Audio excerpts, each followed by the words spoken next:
श्री स्वामी समर्थ. जय जय स्वामी समर्थ. आज 22 डिसेंबर रविवार. आज 3 अत्यंत मोठे योग येत आहेत. या दिवशी भानुसप्तमी दुपारपर्यंत आहे. त्या दिवशी दुपारनंतर कालाष्टमी सुरू होत आहे. अजून एक अत्याधिक महत्त्वाची बाब म्हणजे रविवारी सप्तमी आणि याच दिवशी सूर्याचेच नक्षत्र उत्तरा फाल्गुनी नक्षत्र आहे. हा अत्याधिक दुर्लभ संयोग आहे.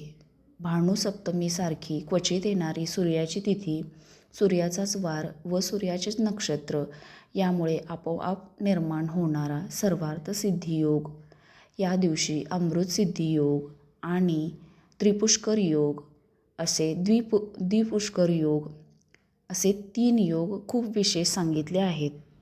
या योगाची वैशिष्ट्ये म्हणजे या दिवशी फायदा झाला तर दुप्पट होतो. त्रिपुष्कर योगावरती फायदा झाल्यास तिप्पट होतो. तसेच या दिवशी केलेले पुण्याचे अनेक पट फळ मिळते. असा योग खूप कमी वेळा येऊ शकतो. या योगाचा जास्तीत जास्त लाभ आपणास कसा घेता येईल ते आपण पाहू.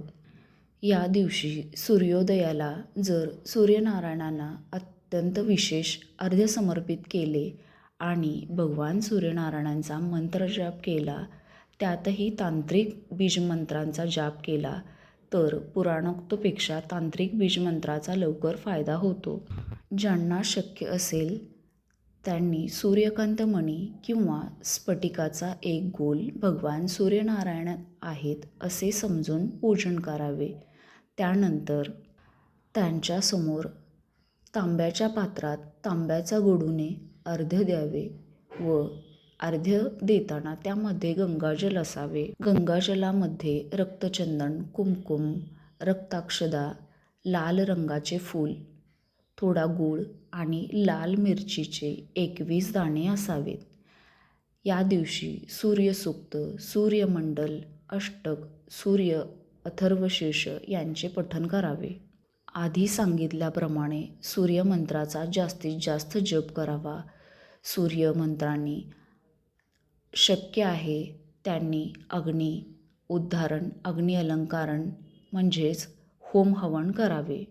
गाईच्या शुद्ध तुपाने गाईच्या शेणांवर हवन करावे. या दिवशी मिठाचे सेवन कोणत्याही परिस्थितीमध्ये करू नये. यामुळे आरोग्यामध्ये खूप सुधारणा होईल. नोकरीमध्ये येणाऱ्या अडचणी दूर होतील. मान-सन्मान, प्रतिष्ठा वाढेल. कारण सूर्य आरोग्य, आत्मा, हृदय, मान-सन्मान तसेच पितृकारक पण आहे. पितृगणाचे अगदी आद्य दैवत भगवान सूर्य आहेत. या दिवशी पितृगणाकरिता श्राद्धकर्मसुद्धा करणे आवश्यक आहे.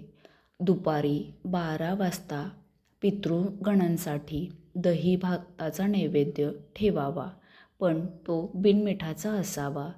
त्या भातावर दही, काळे तीळ, काळे उडीद थोडे थोडे जरूर टाकावे.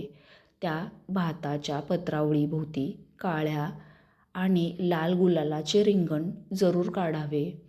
पत्रावळीजवळ उदबत्ती लावावी. तसेच मातीचा गडू पाणी भरून ठेवावा. त्याचबरोबर आज दुपारनंतर कालाष्टमी असल्यामुळे अनघादत्त पूजन अत्यंत अवश्य करावे. अनघादत्त पूजन केल्याने आपला सर्व कार्य सिद्धीस जातात. आज कालभैरवाष्टमी असल्यामुळे कालभैरवाष्टक नक्की वाचावे. धन्यवाद. अशा छोट्या मोठ्या उपायांसाठी सबस्क्राईब करा, लाईक करा, शेअर करा.